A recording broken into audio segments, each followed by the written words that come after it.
नमस्कार, बेलुका 7:30 बजेको नेपाल लाइभ समाचारमा स्वागत छ। म पुष्पा केसी। सुरुमा मुख्य समाचार शीर्षकहरू। नेकपा माओवादी केन्द्रका अध्यक्ष प्रचण्डले बढाए चुनाव लक्षित गतिविधि। यथास्थितिमा एमसीसी पारित नहुने दाबी। एमसीसीलाई देखाएर गठबन्धनमा एमाले खेल्न खोजेको आरोप। पछिल्लो 24 घण्टामा देशभर थप 3175 जनामा कोरोना संक्रमण, 14 जनाको मृत्यु। 70% नागरिकलाई पूर्ण खोप प्रदान गरेको भन्दै नेपाललाई डब्ल्युएचओको बधाई। शंकास्पद कारोबारमाथि राष्ट्र ब्याङ्कको निगरानी। 7 लाख रुपैयाँ भन्दा बढी कारोबार गर्नेको विवरण बुझाउन ब्याङ्कहरूलाई निर्देशन। गत साउन 1 देखि पुस 30 गतेसम्मको विवरण माग। रूस युक्रेन संकट। युरोपका कैयौं देशमा सेना पठाउने अमेरिकाको निर्णय। करिब 2000 सैनिकहरूलाई पोल्याण्ड र जर्मन पठाइने विनाशकारी कदम भएको रूसको प्रतिक्रिया। र राष्ट्रिय खेलकुद परिषदको बोर्ड बैठक तत्काल बोलाउन माग गरिएको ज्ञापन पत्र बुझ्न खेलकुद मन्त्रीले गरे अस्वीकार। परिषदमा भइरहेको अन्योलताको निकासका लागि तत्काल बैठक बोलाउनु पर्नेमा जोड। सामान राम्रो छ, ढुक्क हुनुहोस्। थाहा छ, त्यसैले त यही लिन आएको। गुणस्तरीय प्लम्बिङको भरपर्दो नाम मार्बल। अब समाचार विस्तारमा। नेकपा माओवादी केन्द्रका अध्यक्ष पुष्पकमल दाहाल प्रचण्डले स्थानीय चुनावलाई लक्षित गर्दै गतिविधि बढाएका छन्। निर्वाचन आयोग र सरकार बीच आगामी जेठ 4 मा स्थानीय चुनाव गर्ने सहमति भएसँगै प्रचण्डले कर्णाली प्रदेश कमिटिलाई सम्बोधन गरेका हुन्। प्रचण्डका स्वकीय सचिव रमेश मल्लका अनुसार प्रचण्डले बिहीबार कर्णाली प्रदेश कमिटिलाई सम्बोधन गरेका छन्। पार्टीको कर्णाली प्रदेश कमिटी बैठक तथा प्रशिक्षण कार्यक्रमलाई प्रचण्डले जुम मार्फत भर्चुअल रूपमा सम्बोधन गरेका हुन्। प्रचण्ड निवास कुमलटारबाट कर्णाली प्रदेश कमिटिलाई पछिल्लो राजनीतिक परिस्थितिका विषयमा समेत उनले ब्रिफिङ गरेका छन्। कर्णाली प्रदेश कमिटिले पूर्णता पाएपछि प्रचण्डले पहिलो पटक सम्बोधन गरेका हुन्। यस्ता अध्यक्ष प्रचण्डले अमेरिकी आर्थिक सहायता सम्झौता एमसीसी संशोधन नगरी पारित नहुने बताएका छन्। उनले यथास्थितिमा एमसीसी पारित नहुने बताएका हुन्। हामीले अमेरिकी सहयोग लिनै हुन्न भनेका छैनौं, अन्य सहयोग लिई पनि राखेका छौं। एमसीसीमा भएका केही प्रावधानहरू संशोधन हुनुपर्छ, त्यसो भएमा एमसीसीको बजेट लिन गाह्रो छैन। एमसीसीमा भएका प्रावधान संशोधन नभए यथास्थितिमा पारित हुँदैन। प्रचण्डको सम्बोधनलाई उद्धृत गर्दै एक नेताले नेपाल लाइभसँग भने, एमसीसीकै कारण गठबन्धन टुट्ने कुरा हल्ला मात्रै हो, त्यसरी कमजोर रूपमा गठबन्धन बनाएको होइन। यो गठबन्धन टुटाउन जतिसुकै षड्यन्त्र गरे पनि गठबन्धन कायम रहन्छ।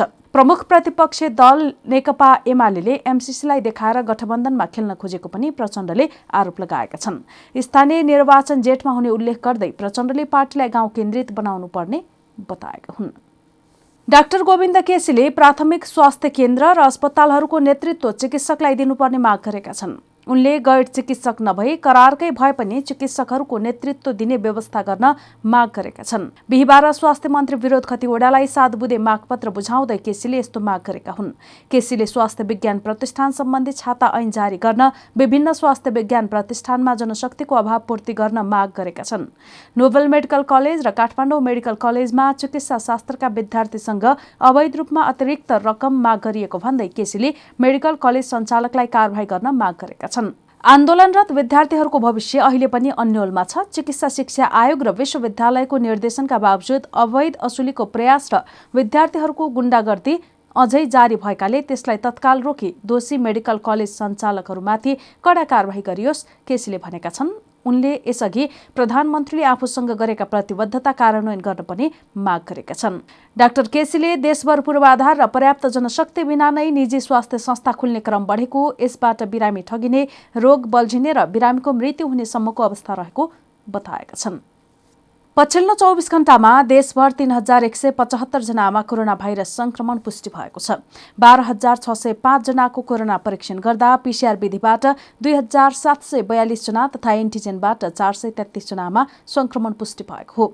यही अवधिमा 8723 जना संक्रमण मुक्त भएका छन्। त्यस्तै 14 जनाको कोभिड संक्रमणबाट मृत्यु भएको छ। यसैबीच नेपालले कोभिड-19 विरुद्धको खोप अभियानमा नयाँ कोसे ढुङ्गा पार गरेको छ। नेपालले 18 वर्ष माथिको उमेर समूहका 70% व्यक्तिहरूलाई पूर्ण खोप प्रदान गरेको हो। विश्व स्वास्थ्य संगठनले 70% वयस्क जनसङ्ख्यालाई कोभिड विरुद्धको पूर्ण खोप प्रदान गर्न सफल भएकोमा नेपाललाई बधाई पनि दिएको छ।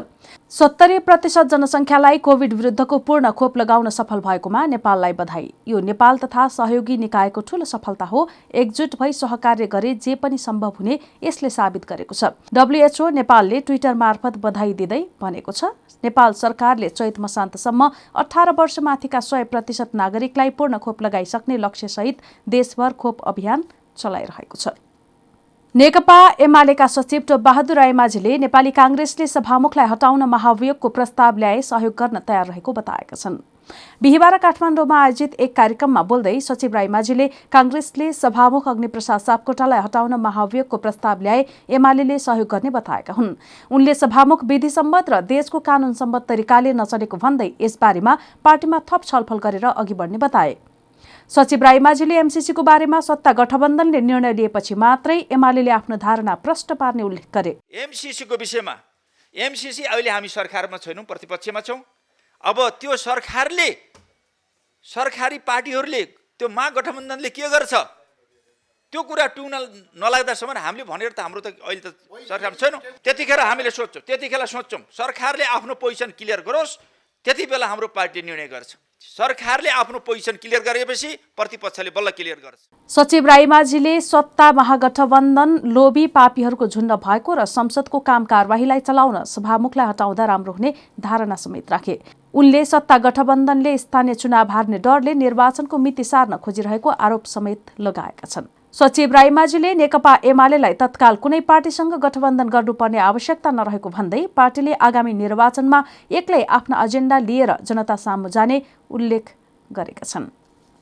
कोरोनाका कारण स्थगित लोकसेवा आयोगका परीक्षाहरू फागुन 6 गतेदेखि सुरु हुने भएका छन्। आयोगले यसअघि माघ 6 गते सूचना जारी गर्दै अर्को व्यवस्था नभएसम्मका लागि स्थगित परीक्षाहरू आगामी फागुन 6 गतेदेखि हुने भएको हो। आयोगले सरकारले तोकेको स्वास्थ्य सुरक्षा सम्बन्धी मापदण्ड र आयोगबाट स्वीकृत संक्रमणको विशेष अवस्थामा परीक्षा सञ्चालन तथा व्यवस्थापन सम्बन्धी मापदण्ड 2077 पालना गरी परीक्षा सञ्चालन गर्ने कार्यक्रम तोकेको हो। लिखित परीक्षा सञ्चालन गर्दा सरकारले तोकेका स्वास्थ्य सुरक्षाका मापदण्डको पूर्ण पालना गरिने आयोगले जनाएको छ। यसैबीच त्रिभुवन विश्वविद्यालयले पनि कोरोना भाइरसको संक्रमण बढेपछि स्थगित गरेका परीक्षाहरू फागुन 1 गतेदेखि सुरु गर्ने भएको छ। त्रिवी परीक्षा नियन्त्रण कार्यालय बल्खुले बुधबार सूचना जारी गर्दै फागुन 1 गतेदेखि क्रमिक रूपमा परीक्षाहरू सञ्चालन हुने जनाएको छ। यसअघि कोरोना संक्रमण बढेको भन्दै विश्वविद्यालयले माघ 9 गतेदेखि वार्षिक तथा सेमेस्टर प्रणालीका सबै परीक्षा स्थगित गरेको थियो।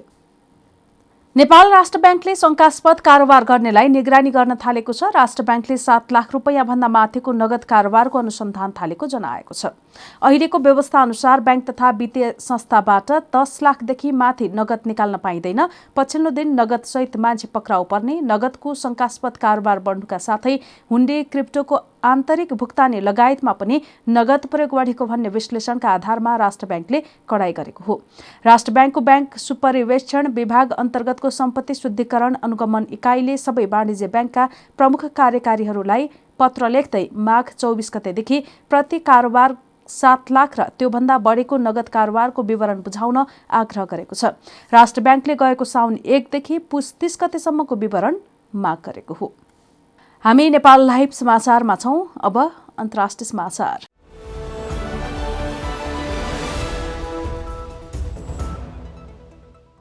युक्रेनमाथि रुसको आक्रमणको लगातार बढिरहेको आशंका बीच अमेरिकी राष्ट्रपति जो बाइडेनले युरोपमा अतिरिक्त सेना पठाउने निर्णय गरेका छन्। अमेरिकी रक्षा मन्त्रालय पेन्टागनले यसबारे जानकारी दिएको छ। करिब 2000 सैनिकहरूलाई पोल्यान्ड र जर्मनी पठाइनेछ भने हाल जर्मनीमा रहेका 1000 सैनिकहरू रोमानियामा खट्नेछन्।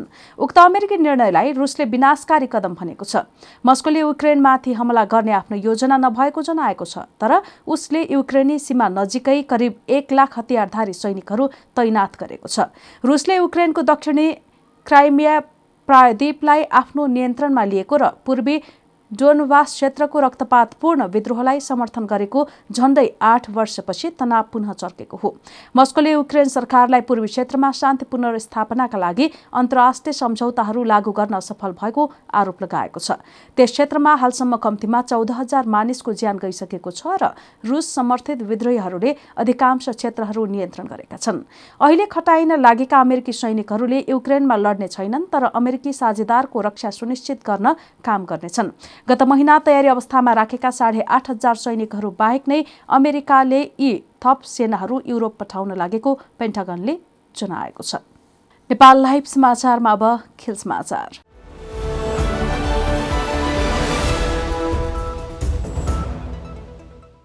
राष्ट्रिय खेलकुद परिषदका बोर्ड सदस्यहरूले बैठक तत्काल बोलाउन माग गरेको ज्ञापन पत्र लिन युवा तथा खेलकुद मन्त्री महेश्वरजङ गहतराजले अस्वीकार गरेका छन्। बिहिबार राखेको बोर्ड सदस्य तत्काल बोर्डको बैठक बोलाउन माग गर्दै ज्ञापन पत्र लिएर मन्त्रालय पुगेका थिए, तर उक्त पत्र लिन मन्त्री गहतराजले अस्वीकार गरेको राखेपका कार्यकारी बोर्ड सदस्य एकेन्द्र बहादुर कुँवरले जानकारी दिए। आज हाम्रो राष्ट्रिय खेलकुद परिषदका बोर्डका साथीहरू बसेर जुन किसिमको यो विगत चाहिँ 4-5 महिनादेखि यो हाम्रो खेलकुद क्षेत्रमा अन्योलता छाएको छ, यसको निकासको निम्ति हामीले चाहिँ राष्ट्रिय खेलकुद परिषदमा सबै साथीहरू मिलेर युवा तथा खेलकुद मन्त्रालयका मन्त्रीज्यू महेश्वर राज गहतराजसँग चाहिँ यसको निकासको निम्ति हामी आएका थियौँ, तर उहाँले आज चाहिँ अब मिटिङ भएको हुनाले उहाँले भेट्न चाहनु भएन र हामीले ज्ञापन पत्र बुझाएका छौँ र ज्ञापन पत्रमा यो राष्ट्रिय खेलकुद परिषदको बोर्डको बैठक नबसेको लगभग चाहिँ 1.5 वर्ष हुनुभएको छ। त्यस कारणले गर्दा यो बोर्डको बैठक छिटोभन्दा छिटो चाहिँ बस्नुको निम्ति हामीले उहाँलाई अनुरोध गरेका छौँ र लिखित रूपमा हामीले चाहिँ उहाँलाई निवेदन पनि दिएका छौँ। राष्ट्रिय खेलकुद परिषदमा भइरहेको अन्योलताको निकासका लागि तत्काल बैठक बोलाउन माग गर्दै खेलकुद मन्त्रीलाई ज्ञापन पत्र बुझाउन खोजेका थियौं, तर उहाँले बुझ्न अस्वीकार गर्नु भएपछि मन्त्रालयको सचिवालयमा ज्ञापन पत्र दर्ता गराएका छौं। उनले नेपाल लाइभसँग भने उनका अनुसार ज्ञापन पत्रमा राष्ट्रिय खेलकुद परिषदमा भइरहेको अन्योलताको निकासका लागि तत्काल बैठक बोलाउन माग गरिएको छ। सत्ता समीकरण फेरिएपछि प्रधानमन्त्री शेरबहादुर देउबा सरकारको राष्ट्रिय खेलकुद विकास ऐन 2077 अनुसार पूर्व प्रधानमन्त्री केपी शर्मा ओली सरकारले नियुक्त गरेको निवर्तमान सदस्य सचिव रमेश कुमार सिलवाललाई गत कार्तिक 1 गते बर्खास्त गरेको थियो। सिलवालले आफू नयाँ खेलकुद विकास ऐन अनुरूप खुल्ला प्रतिस्पर्धाबाट राखेप सदस्य सचिव पदमा आएको र वर्तमान सरकारले बिना कारण नै पदबाट बर्खास्त गरेको भन्दै नयाँ सदस्य सचिवको नियुक्ति रोक्न भन्दै सर्वोच्च अदालतमा मुद्दा दर्ता गराएका थिए। सिलवालले दर्ता गराएको मुद्दाको 5 पटक पेशी तोकिए पनि कुनै निर्णय आउन सकेको छैन। सदस्य सचिव सम्बन्धीको मुद्दा अदालतमा विचाराधीन रहँदा अहिले नेपाली खेलकुद गतिविधि प्राय शून्य बनेको छ। सामान राम्रो छ, ढुक्क हुनुहोस्। थाहा छ त्यसैले त यही लिन आएको। गुणस्तरीय प्लम्बिङको भरपर्दो नाम मार्बल। नेपाल लाइभ समाचार सकिएको छ। समाचारको अन्त्यमा मुख्य समाचारका शीर्षकहरू फेरि एकपटक। नेकपा माओवादी केन्द्रका अध्यक्ष प्रचण्डले बढाए चुनाव लक्षित गतिविधि, यथास्थितिमा एमसीसी पारित नहुने दाबी, एमसीसीलाई देखाएर गठबन्धनमा एमालेले खेल्न खोजेको आरोप। पछिल्लो 24 घण्टामा देशभर थप 3,175 जनामा कोरोना संक्रमण, 14 जनाको मृत्यु, 70% नागरिकलाई पूर्ण खोप प्रदान गरेको भन्दै नेपाललाई डब्ल्युएचओको बधाई। शंकास्पद कारोबारमाथि राष्ट्र ब्याङ्कको निगरानी, 7 लाख रुपैयाँ भन्दा बढी कारोबार गर्नेको विवरण बुझाउन ब्याङ्कहरूलाई निर्देशन, गत साउन 1 देखि पुस 30 गतेसम्मको विवरण माग। रूस युक्रेन संकट, युरोपका कैयौं देशमा सेना पठाउने अमेरिकाको निर्णय, करिब 2,000 सैनिकहरूलाई पोल्यान्ड र जर्मन पठाइने विनाशकारी कदम भएको रुसको प्रतिक्रिया। र राष्ट्रिय खेलकुद परिषदको बोर्ड बैठक तत्काल बोलाउन माग गरिएको ज्ञापन पत्र बुझ्न खेलकुद मन्त्रीले गरे अस्वीकार, परिषदमा भइरहेको अन्योलताको निकासका लागि तत्काल बैठक बोलाउनु पर्नेमा जोड। नेपाल लाइभ समाचार आज यति नै। हाम्रा अन्य कार्यक्रम नेपाल लाइभको Facebook page, YouTube channel, Twitter र हाम्रो वेबसाइट नेपाललाइभ.com मा पढ्न र हेर्न सक्नुहुनेछ। नमस्कार।